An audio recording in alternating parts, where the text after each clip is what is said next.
Hello, beautiful people out there. I am Srijata Bhatnagar, your host for Setback Leadership Podcast and Talk Show.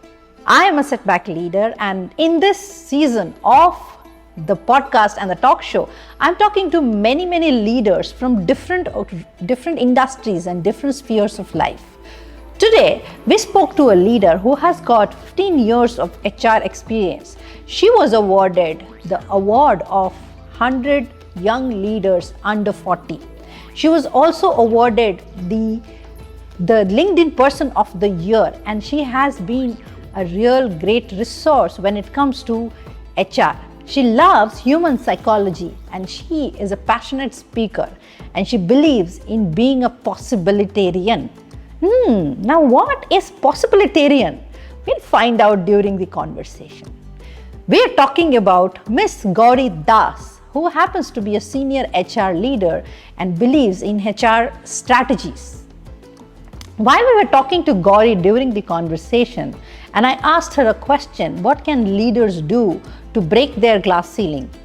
She spoke about 6 P's and also said, what is the power of yet to? What do you think was she talking about? Want to know more? Let's hop into the conversation.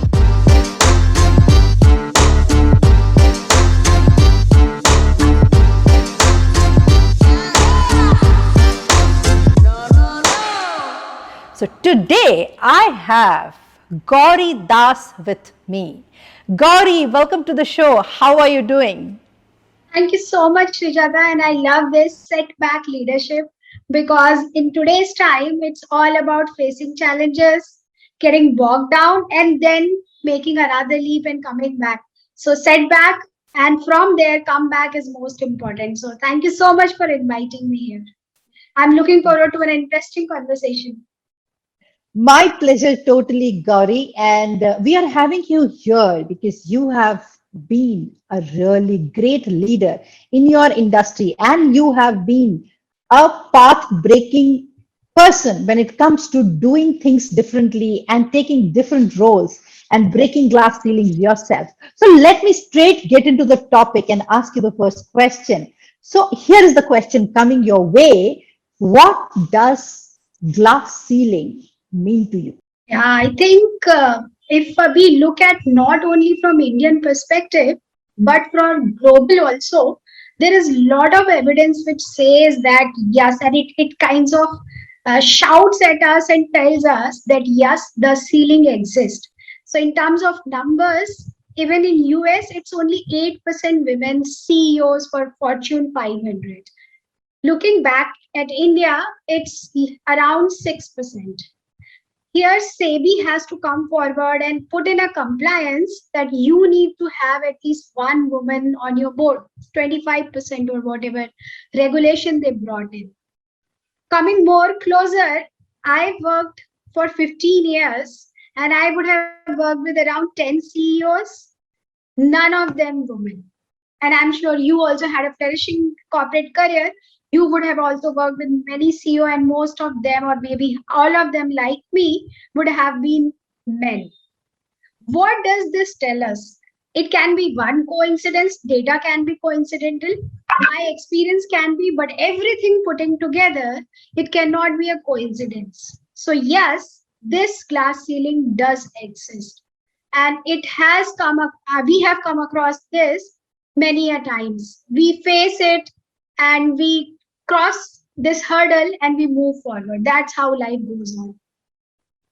Yes, so true. I mean, I couldn't agree more with you that the current corporate system is skewed when it comes to the senior leadership. I mean, I remember you asked me, you had a corporate career and you would have faced a similar thing. Very interestingly, when I was in the corporate for almost 10 years of my career at the beginning, I have had a 50-50 experience. What do I mean by that, right? I've had 50% of my bosses who were women and 50% who were men. Now, in this 50-50 also, the 50% of women bosses were good, 50% of women bosses were not so good. They were bad, let's say that, right? And similarly, the 50% of men bosses were good and 50% who sucked. So I have had a really balanced career in that sense, and I pretty much feel that I don't think it has anything to do with the gender as a boss or as a senior leader. It has got to do with the mindset and how you are looking at things and how biased you are as a person and how consciously are you choosing to let go of those biases. So, with that, I'm going to ask you the next question, Gauri. And the question is, being there in the industry for 15 years, I'm sure you would have faced a lot of glass ceilings. If that is so, tell us some interesting experiences that you have had and how did you choose to break those stereotypes or those glass ceilings? What did you do and what were your approach towards it? So, Shri, if I look at my childhood, I was born in Eastern UP, and that's not a place where women will be thought of going out and working, because you have to be home at 5:30 in the evening. Otherwise, there are safety issues. And the thought process was totally different. But my parents, I was fortunate to have amazing parents who were for studies.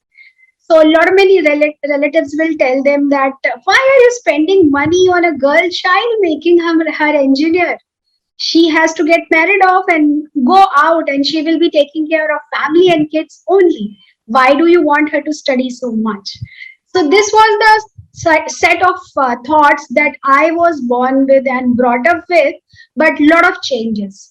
Post marriage, I came to a Bong family and things were totally different. And I'm sure you can relate that it's all about women there. They are respected a lot. And I would say that the decision maker is a woman. That's what I'm seeing in all families around me, in Bengali families. So in this Bong family, I was the queen.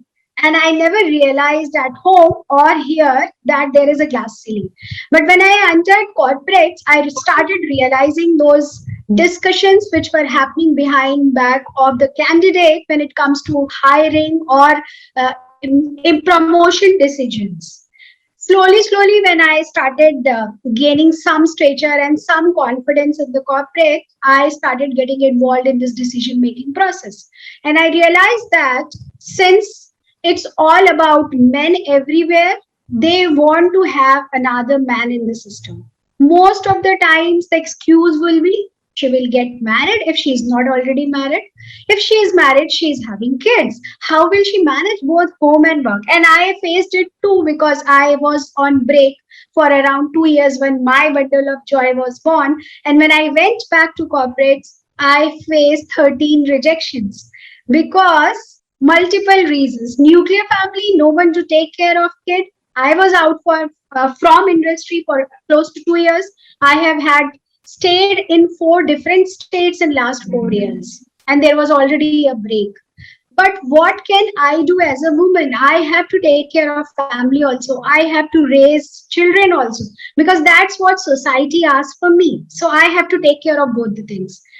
But when this these instances would happen and I will raise my voice, I will see that it's all around me, men. And final decision maker would always be a man, because I said I never worked with a woman CEO or MD so far. Though my bosses were women, but never the final decision making authority. What came to rescue was data. I could show that this particular woman has done this much work earlier, even after having kids, so she would be able to manage it here as well.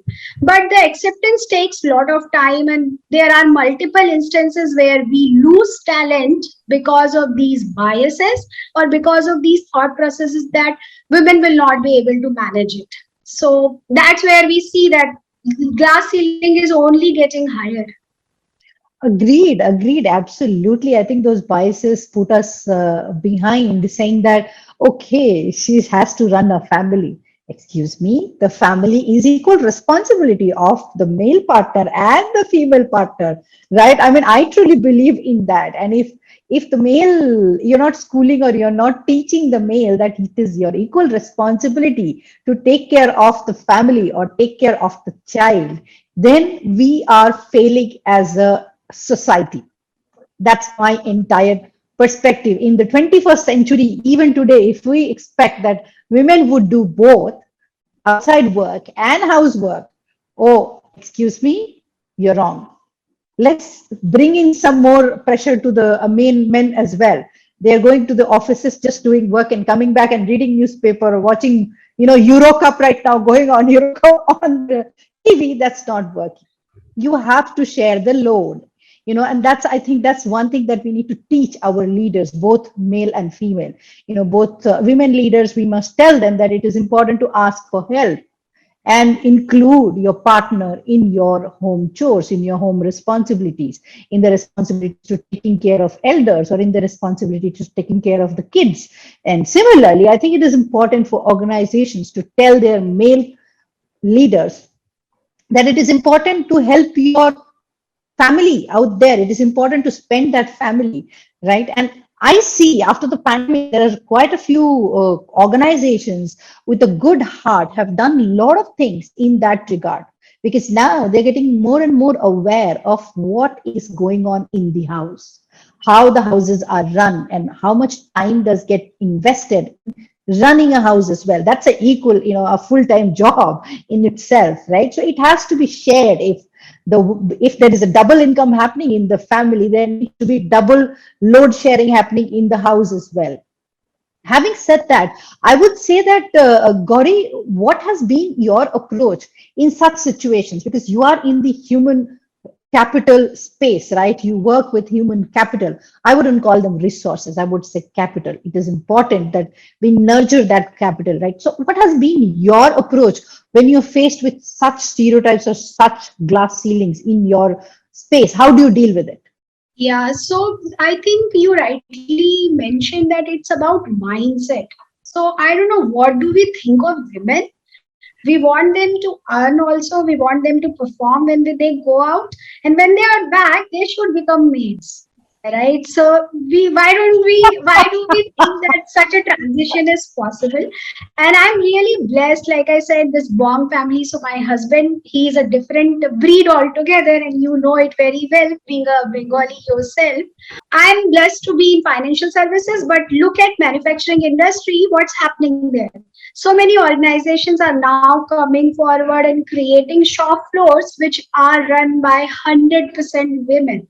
So they have reached to that level. Now there is no profession where we don't see women. But what's happening in the background? I remember one of the movies from Sony Live, and there is a instance where the CM of the state, and they have shown Bihar, which is very relevant to the discussion which we are having. And this guy who is chief minister, he meets with an accident, and he is not able to carry his work as a CM. So he appoints his wife as chief minister. She is highly against it. She's not educated, and she is just busy with household work, but she is forced to take up this. Now, once she enters the Vidhan Sabha, is what she calls it, she says that is it Vidhan Sabha or it is Mard Sabha? And then her secretary, who is a IS, she tells her, Madam, do desh or duniya to mard hi chalate hain. Why do we have this thought process? And it's prevalent. It's not only Bihar, it's prevalent everywhere. Even in corporates, it is prevalent. I have seen cases where very qualified women, when they were not married, they will be, if they are performer, they are star performer, they will be very much respected and they will be valued for. The moment they get married, either they will move out of the city or they will have family, and then the respect goes down, the value goes down, and they are not promoted. And that's where at the entry level we see lot many women, mid level few, and when it reaches the highest level, women are not able to reach there. But it's on both sides also, like you rightly mentioned once again, that we don't seek help. We have this superwoman syndrome that we have to be best everywhere. So those are also certain things which we need to take care of when it comes to taking care, moving out of this glass ceiling. Yeah, I think, you rightly pointed it out when you're talking about, I don't know what women are thought to be, that they will handle the professional space perfectly well, be as productive as possible, and also be the amazing homemakers that they are, that the epitome of having being a woman, right? Now in that is exactly what I call the superwoman syndrome. I hate the word superwoman, by the way. This is something that is actually derogatory, and that puts a lot of pressure on women. And women out there, this is a suggestion to you. Please do not call yourself superwoman.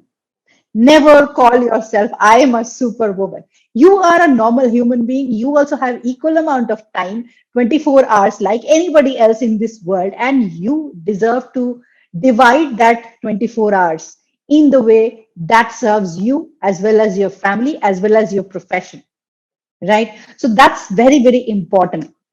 Second of all, I think it's important to understand for women that it is okay to seek help.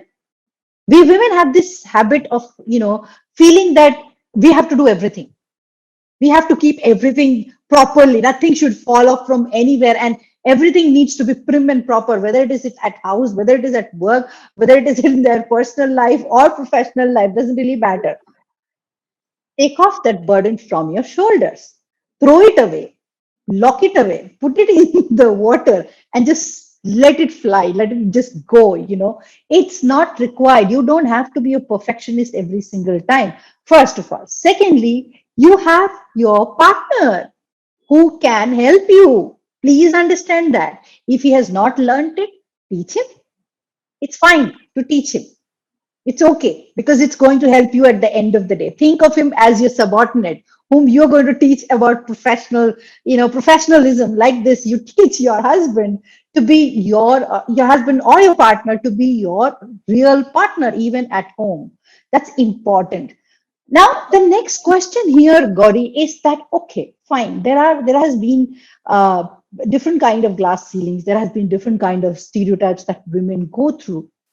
At this point in time, I'd like to ask you, what would be your opinion for leaders who you think could get challenged, or could change the way they see their glass ceilings and how they can break it using your approach, your possibilitarian approach? We all know that you are a possibilitarian. You believe in possibilities where there are none. So how do you suggest these leaders who are finding the challenge of stereotype, or who's finding the challenge of glass ceilings to be broken, and how can they create more possibilities of growth and success where there are none? Tell us a little bit more on that. Yeah, so I will talk about my formula of 6 P's, which makes you a possibilitarian, and that has really helped me reach this level, starting from a small village, studying in a vernacular medium school, and still being what I am today. And this also helps in all walks of life, including keeping the glass, I mean, breaking the glass ceiling, or we talk about the glass cliff also. So if we follow these things, it would be really helpful, and that has helped me. So first P is purpose, the why. That will keep you passionate in a long term. We see many a times in our lives and with others also that people start with a journey, they embark on a journey, but after a while it fizzles out because the why is not clear. Somebody starting writing on social media, what is the why? There is no clarity, and then it will get fizzled out. Otherwise, that will continue to make you passionate about the cause, and you will continue to be there. Second P is putting yourself out there. And this I have experienced. As women, we have to work a lot in this area. We are risk averse, call it genes or call it upbringing. We do not want to take risk. And that is why when it comes to an assignment where there can be a possibility of failure, we think that no, it's better not to take it up. So the data says that women are more risk averse, and behavior also, whatever I have observed. So we have to put ourselves out there, because unless we have a brand, nobody would know us. And if we don't put ourselves out there, people would not know what are the capabilities. We will not have any sponsors for us because we are not working with anyone. So having those mentors, and as we say these days, that's not important what you know, but who you know or who knows you is also important. So to create those things, you have to put yourself out there. That is another piece. So after you have found your purpose and you have put yourself out there, got sponsors, got mentorship, and created your brand, the third P is to be patient. When you start applying certain rules, it's not that the result would come in a day's time. You have to be patient, you have to take some time and continue to do that particular thing in order to get results. Like my rejections, 13 rejections when I had to come back, the time period was long. It was not that every day I was getting rejected and I got 13 opportunities in 13 straight days. No, it took time. And every time when you want to do something new or you want to build up on something, patience is the most important virtue. But we are losing it. This generation is anyways very impatient, and we know even the attention span is going down. So patience is another P which keeps us on track. The fourth P is persistence. There are no two ways about it. Persistence is the key to success for me. When I had to learn English, because I come from vernacular medium and that too from such a small village that it had only one school. And this particular school had only one hall. So all students, irrespective of their grades, would study together. So you can understand how good the standard of studies would be. And English as a subject was introduced in standard 6.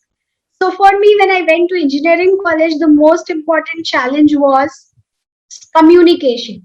And I remember one instance where we had a paper on business communication.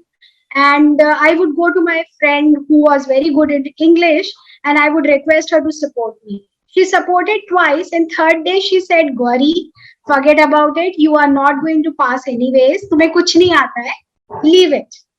But I was persistent enough to continue to learn every single day and then passing the course with good marks. So this is how we have to continue to remain persistent. We can't break that particular habit or we can't break that particular activity because we are not getting results. So it is also about having that growth mindset, which we call as power of yet. And that's where the fifth P comes, perseverance. We should think that it's only a matter of fact that today we don't know, but we will be able to manage it with practice, with mentorship, and with setback leadership. Because perseverance is all about bouncing back when life throws challenges on us.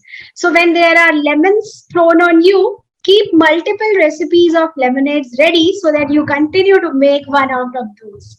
And have. Oh, I love lemonades, by the way, huh? I love lemonades and I love making different kinds of lemonades. I'm sure because you are a setback leader, and for a setback leader, there should be multiple recipes. Thank you. And finally, the last piece of it is, yeah, and I would like to share one more instance in this growth mindset. So one school in California grades you not yet if you are not able to pass a particular subject. What does it indicate? That you are not there yet, but you can be there. Whereas when it says you are failed, then you think that you are not able to manage it, you will not be able to move forward. So in our mind, in our self-talk, we have to tell ourselves that we are not there yet. We are not a failure, but we can manage it. And that's what the growth mindset is all about. That talent is not limited, it can be learned and it can be gained. And society always tells us that we have to look smart, we have to always win. And we are consumed by this thought that if I don't win, what will people say? Log kya kahenge? So we never enter into a zone where we may fail. I didn't go into that race. Otherwise, I would have won. Maybe my speed is not even 1 kilometer in 30 minutes, but I would say, no, I would have won had I participated. So get rid of this thought process. And finally, last P, which is possibilities. So when you have these 5 P's in your life, You create the last P, which is most important to navigate this unknown, which is called as life. The power of possibilities. Like we say, what is one and one? One and one is two. We have been studying it since childhood. But when we look at one chewing gum and another chewing gum, it remains one. It becomes a bigger chewing gum. When we look at binary system, it is 1 0. And we know the story of this child, Rohit, whose teacher was teaching him addition and it was 1 and 1, 2.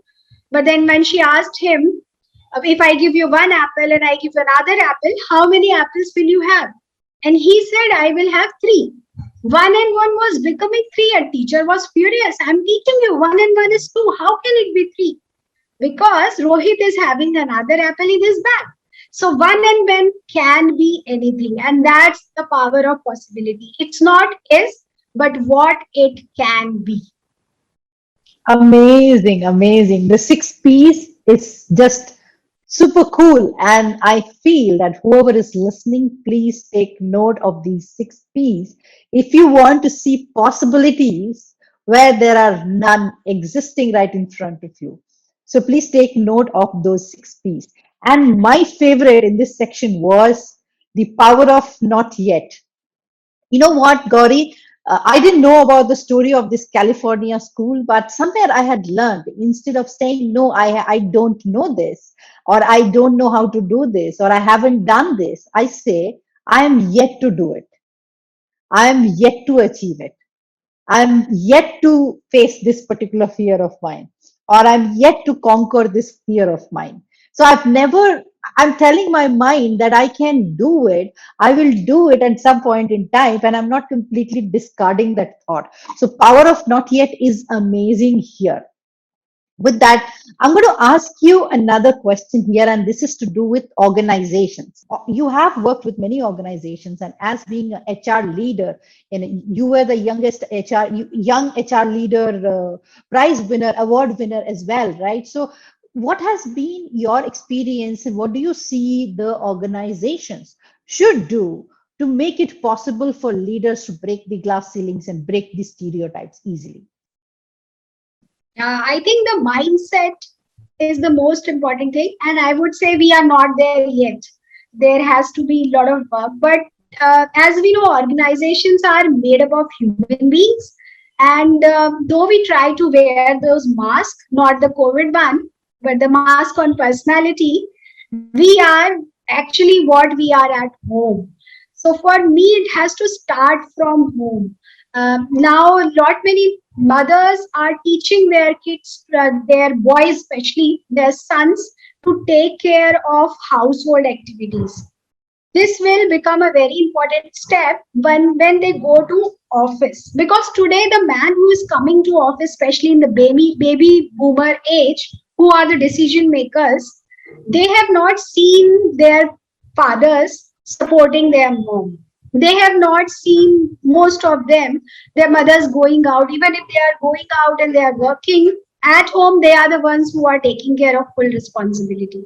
So this is one thing which we have to do, and it will definitely come through organizations, because in organizations you can train people's mind thinking this way. So when this happens at organization, the impact comes at home, and this is a virtuous cycle which will help us come out of this particular challenge. Another thing is reliance on data. As we say that in God we trust, rest all must bring data. So when you are making a decision, it should be all about relying on that data, not relying on your whims and fancies, or thinking that, okay, this is how it will happen and this woman would not be able to perform. And third and most important would be to support women. Do you allow women to leave early? They may continue to operate from home, or they come, the kind of flexibility that is required by women. And with COVID, there were two sides to the story. One side, you shared that many men started understanding in organizations doing a lot, but I also saw some women quitting the workforce towards beginning of it, because there were no maids to take care of their kids. There were no crushes, babysittings, And I was thinking that I'm so lucky my daughter is now 12. Otherwise, how would I manage, navigate this situation? So that was also one side of it. But organizations need to step in there, need to support women. And when people say, I hear this a lot, she's a woman, so you will not ask her to work extended hours. It's not about the organization, it's also about the society. And look at the productivity which women are bringing. Look at the data. I mean, this chai sutta break is not for women. They continuously work for 8 hours, and our men, they will have 5 breaks and work for 12 hours and say that, oh, how much more we work. So these are the things which organizations should take care of if we really want to bring in the change.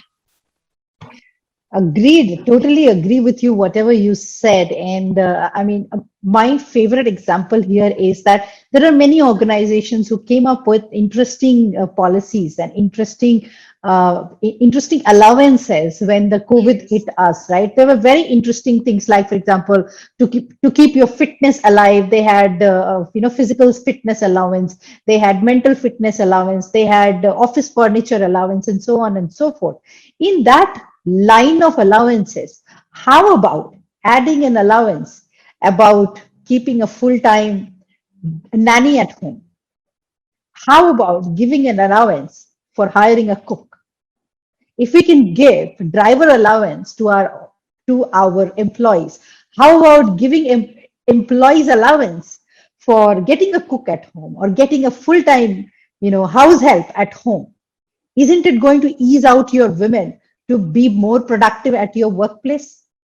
Think about it, organizations. With that, we are almost towards the end of the interview. Here is my final question to you, Gauri. Right now, there are many leaders who are going through different challenges, different setbacks in their lives, and some of them are facing different kind of stereotypes, different kind of glass ceilings in their mind and in their workplaces. So anyone who is facing a challenge right now, which is to do with the stereotyping or which is to do with breaking glass ceilings, what would be your suggestion to them? Yeah, so I think first thing would be self-love, self-compassion, because many a times the problems don't exist. We create them in our mind. And we think, no, things are not good. My boss thinks this about me. So if you have a particular thought process, look for evidences. If you don't find any, change it to a positive one. That is first thing which I would like to bring forward. And I also did it for myself, and it works very well, because the stories that we tell to ourselves become our identity. If I say that I am useless, my mind is a slave. My mind will accept it that I am a I'm useless, and it will do everything in its power to make me useless. So let's tell good stories to ourselves, and evaluate them on data again, and evaluate them against evidences. There have been instances where I had this negative feeling, and then I went to my boss and I confronted that this is the behavior which I am not sure what does it indicate. And he was kind enough to share, because when we start the conversation, something comes out, and then you realize, okay, there was nothing, you were only thinking about it. So this overthinking mode we have to get rid of, first of all. Second, networking. That's another thing for women where they really lack, and organizations can support here as well. For example, most of the parties or networking events would be a dinner event. If some of those are converted to lunches, yes, there will be some impact to the business. Maybe we can ask people to come early or stay late and finish the work. But if they are involved, then it would not remain only till diversity, it will also become inclusion. Nevertheless, nowadays nobody is going to work. So go out, and LinkedIn is an amazing platform to connect with people, network with people, and understand. There's so many circles running, so many groups running where you can go and you can share your thoughts and learn in written. So net worth is another important thing for me. And third, have a mentor, because they are the ones who will pull you when you are slipping down, and they are the ones who will tell you what not to do, because knowing what not to do should not be only our own experiences. It's not necessary that we burn our hands and then only we know that there is fire out there, but we should rely on somebody else's experience. These three things is what I would suggest for any leader to come out of this challenge. And leaders, it's extremely important because you are running the show. You have so many people dependent on you. If you come across as a moody person or not having very high level of emotional intelligence, your team is bound to suffer. So let's stop their suffering by stopping ours. Perfect. I think that was a blockbuster of an end of a brilliant conversation that we had till now. So my takeaways are a lot here, and my takeaways are going to be shared at the end of the conversation. What has been your takeaway as a listener? Tell us that as well. We would love to listen to that. And Gauri, thank you so much for joining us for this conversation and sharing your thought process. I hope you enjoyed the conversation. We loved it. And I'm sure the listeners and the people who are going to watch this are going to get a lot more value from this. Thank you so much for accepting our request. Thank you so much, Sri. I really enjoyed this conversation, and the kind of questions you brought out made me think and made me share my thoughts. And I'm sure listeners will be finding some value in the conversation that we had. Thank you so much once again. We had so many takeaways from the conversation. My favorite, of course, happens to be the power of yet to. What Gauri was talking about is a brilliant thing. Instead of saying, I don't know this, or I have not done this, or I have not achieved this, why don't you start saying or believing, I'm yet to achieve this, I'm yet to do this, or I'm yet to conquer my fears, and so on and so forth. Another thing that caught my eye was when we asked her, what are your final tips for the leaders? The three things that she mentioned is coming across as a general theme for all leaders out there. One, stop overthinking, start doing. Second, find a mentor and start working with them. Learn from others. Learn from others' mistakes. You don't need to repeat the mistakes again and again to learn your lesson. And third, your network is your net worth. Let me ask you all today, are you taking these three tips into action? Which one is your favorite? Are you creating a network that's your network? Do you have a mentor who you completely trust on and who helps you grow immensely? And have you stopped overthinking? If not, this is the right time. Signing off, Srijata Bhatnagar. I'll see you in the next episode.